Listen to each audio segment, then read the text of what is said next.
A very good afternoon to all my dear viewers once again, and welcome to another live session with GETI or Global Education and Training Institute. Today is a double special day, extra special day because it's Vasant Panchami, a very auspicious day. So, first of all, a very happy Vasant Panchami to one and all with us. And secondly, we have a very special guest with us, Mrs. Niranjana Chatterjee, who is a principal at Brilliance World School, Panchkula, Chandigarh.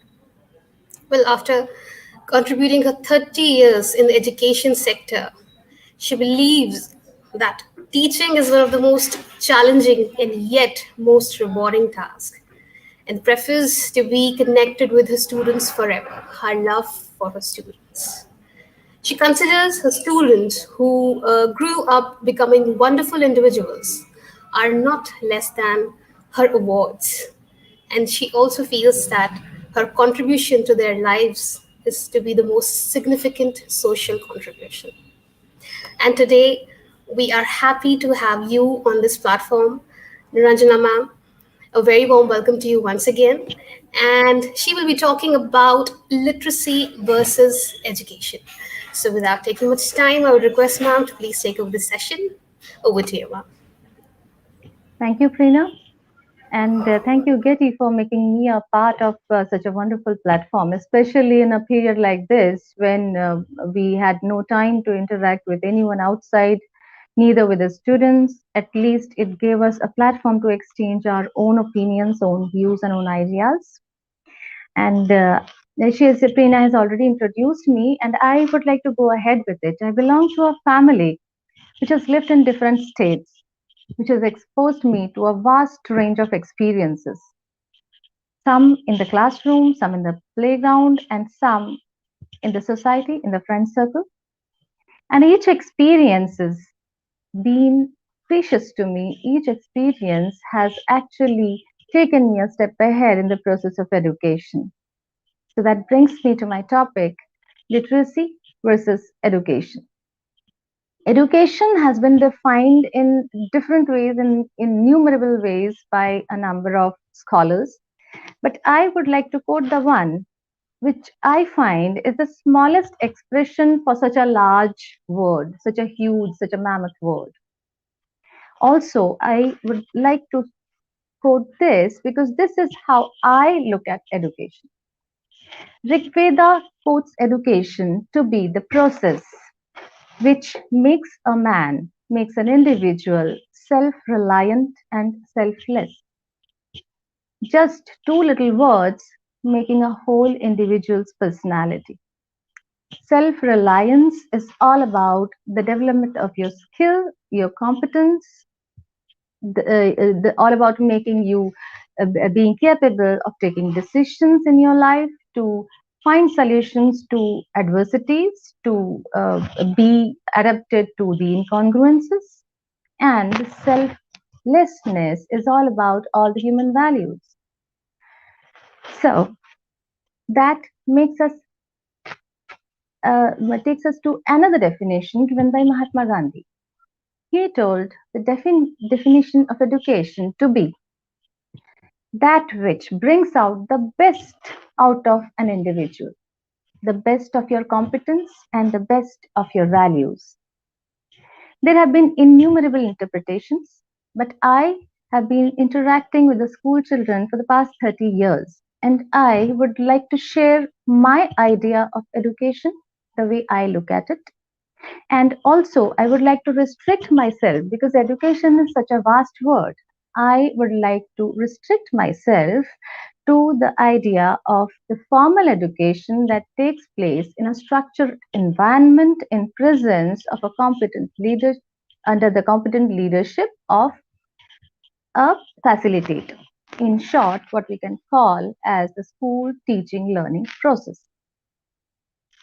As a child enters the school, his idea of society are the people at home and the place called home. So with that concept, as he steps out and steps into the school, his journey begins from familiar to unfamiliar, from known to unknown, from simpler challenges to more complex ones. This is where the journey of education is taken ahead in the form of development and growth. As he enters the school, he knows that he is surrounded by numerous objects around himself. Some of them he can identify, some of them he cannot. This is where he is given the basic literacy. Literacy, which is defined as the reading, writing, and identification. He is first given the gift of literacy, the basic reading, basic writing. Now that he is able to read, now he has an access to all the informations in the world. Just like we have seen the ink blot test, we all are familiar about it. The ink blot test is nothing but an abstract image which is provided to an individual, which brings out all that is there in his thought process. Likewise, now the child's journey has begun. Side by side, along with the literacy, he is also provided with a number of other values, which enables him to differentiate the right from the wrong. And these continue side by side. He gradually learns to identify himself as an individual who is a part of a larger population. Now, at this stage, when he is given, say, a story, an objective narration, he is able to access it because he has the literacy. He is able to read it, and then, because of the other provided material, that ability to differentiate between right and wrong, the values, the life skills which have been provided side by side, because of that, he is now able to draw an inference out of the story. That could be a life skill that strengthens his character for the lifetime. That could be an eternal value. That could be anything. But because of the things beyond literacy, he is now able to draw a conclusion out of the story.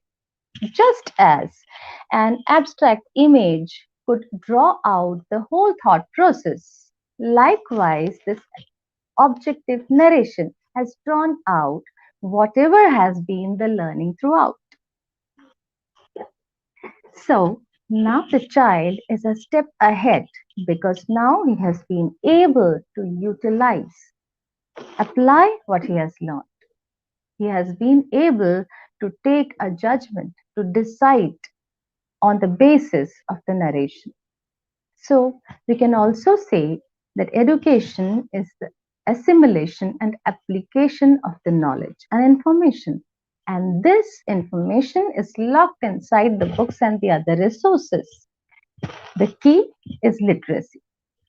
The literacy opens up the mysterious world of knowledge and information to the child, to the individual, and allows him an access to the joy of learning, to the joy of development, the joy of growth. Growth is what education is all about. This is what John Dewey said. He calls education to be synonymous with growth. But this growth to be uniform through a population is very challenging because we are dealing with individuals who come from different backgrounds. It could be the socioeconomic difference, it could be the cultural difference, the linguistic difference, and these diversities, these differences make our target a continuously moving target.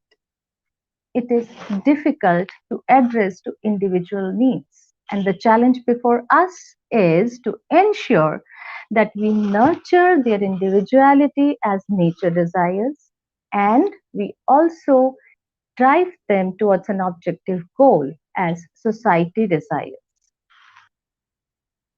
We ensure that they grow up as individuals who can find solutions to difficult problems.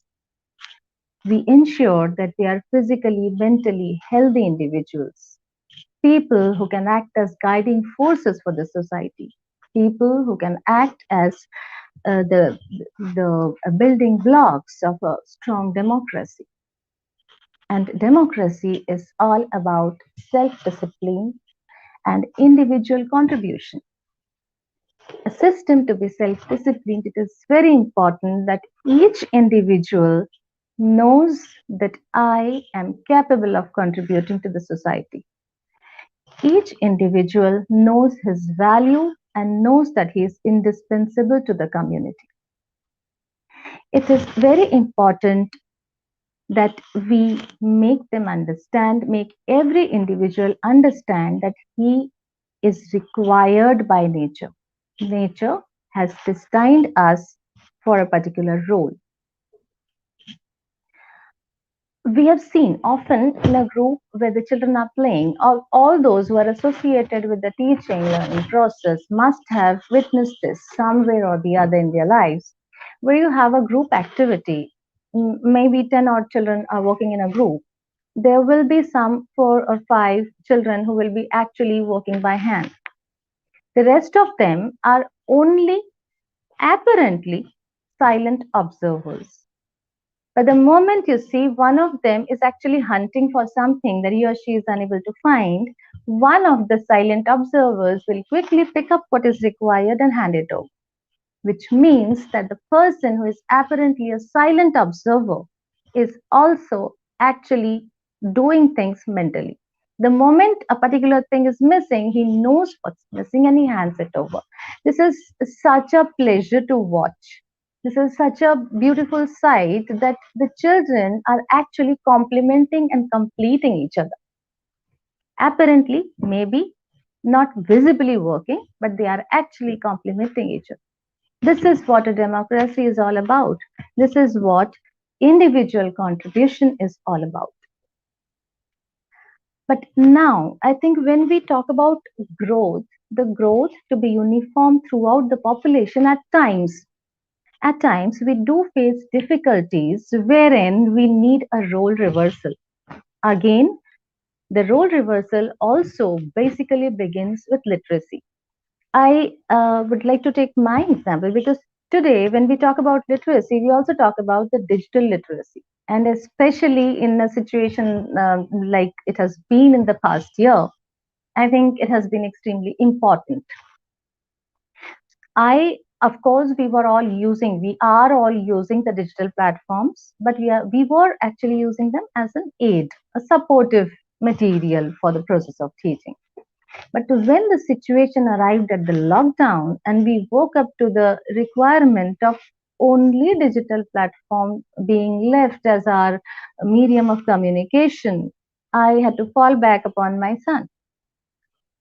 So it was a role reversal. He started teaching me. He made me bring up to the level of a literate person so far as the use of digital platforms are concerned. And then he left me to explore for myself what else I can do.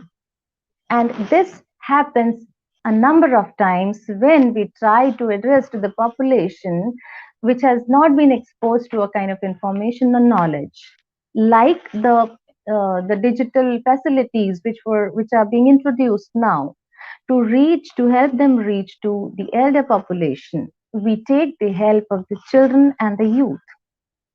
We use them as a connection to make the things reach to the population which has not been exposed to this.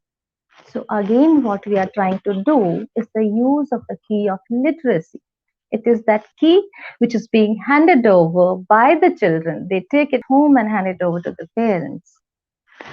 So we see such a vast, all encompassing word of education is actually starting with a small key of literacy, which is gradually propagating itself into the society in the form of information, learning, and then education. All this while, when I'm talking about the growth and development, I'm talking about the development of an individual with respect to his or her previous persona. I grow with respect to my own self today and become a better person tomorrow. But at the moment, unfortunately, education is understood in a different way entirely. It is understood as a process of comparison between two individuals.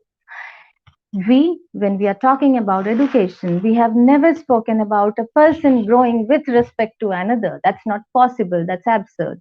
But that is what it has been understood as.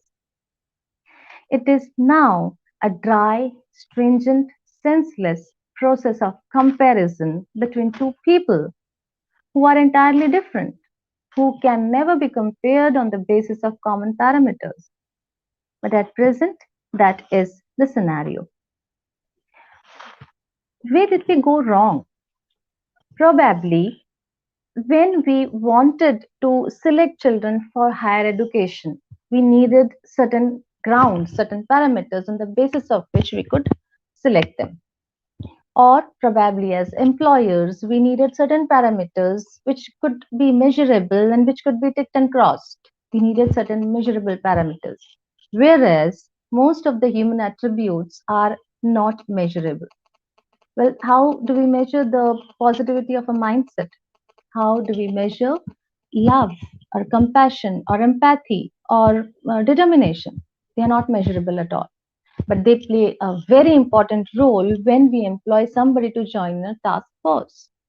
They play a very important role when we allow a child to join a society. But they have all been lost because they are not measurable. At present, it's a race. Education is a journey, it's not a race. It's not a race wherein just a handful of them are declared as winners and rest of them are written off as mediocres, non-performers, or at the worst possible is failure. It's not possible. That does not happen. It is not a race wherein there are fixed milestones which every child has to cover in a given stipulated time, if not less than that. Then where exactly we went wrong? These measurable parameters over a period of time became the only parameters being easiest to judge. And the rest of the things which were more difficult to measure, more difficult to be recorded, got lost entirely in the process. If we continue like this, are we not going to lead towards an insensitive society? A democracy which is incapable of looking after itself? Try and imagine the way we are being selective towards the idea of excellence. We want our kids only to be selectively excellent. If we do that, aren't we leading towards a society of clones? The individual diversity is gradually being flattened. So my belief is that every individual is like the block of a jigsaw. We complete each other. We complete the society. We are not here to compete against each other. We are supposed to nurture the individuality. It is only then the society is completed. Now, what could be the solution? The solution, as the new education policy is trying to do, is to rehaul completely the pattern of assessment at the grassroots level. We need to attach numerical values to the attributes also because they are extremely important, they are vital. That could be done by using various statistical ranking methods, etc. But there has to be a proper evaluation of all human values. For us as employers, it is high time that we stopped and spared a thought. What type of a person are we trying to employ to join the task force? Are we going to tick and cross the same old parameters, or we want to redo the whole questionnaire? It's high time that we made the parents understand that they are the guardians selected by nature to look after, to nurture the individuality of the child. At present, what we can see is the the parents' expectation from the child and from the school is overshadowing the expectation of the society and the nation, which I feel is more important. We need to make the parents understand that children must be allowed their own space. They are born with their own attributes, which is an entirely different set of attributes from another individual. It is comparing children to me is quite like comparing a cactus and a fawn, which are entirely different from each other. Two genetically different beings being compared on the basis of certain common parameters, which can never be same for two different individuals. So it is high time that we interacted with the parents and made them understand the importance of individuality. I hope we all keep working relentlessly towards making a wonderful society. It is rightly said that when the doors of schools open, the doors to the prisons close. It is the process that imbibes amazing values, making the world a much better place to live in. It is important that we build up individuals who can dare to differ in opinions and yet be respectful towards each other. That is the only solution to the volatile situation of the society which we are facing at the moment. Let us work relentlessly towards making a beautiful society, to bring up individuals who can make us feel proud just because of the way they present themselves in the society. We need each individual to become a channel for the development of every corner of the population. Each channel would be capable of reaching out to the difficult corners of the population and addressing difficult problems. Let us work towards a better society and not a society made of machines. We need humans to monitor machines and not a society run by machines. Literacy is the first step towards education, and education in itself is a self implemented growth. It is something that gets perpetuated like a wave. Education is the first tap on the surface of water, and the wave is the education which perpetuates further on. I hope we all are working relentlessly, and I hope we will succeed because the new education policy has really brought about amazing changes, and I'm really happy that it has empowered the teaching community. I wish all the teachers and the people working in the field of education a very good luck, and I hope we see a wonderful society tomorrow. Thank you, everyone.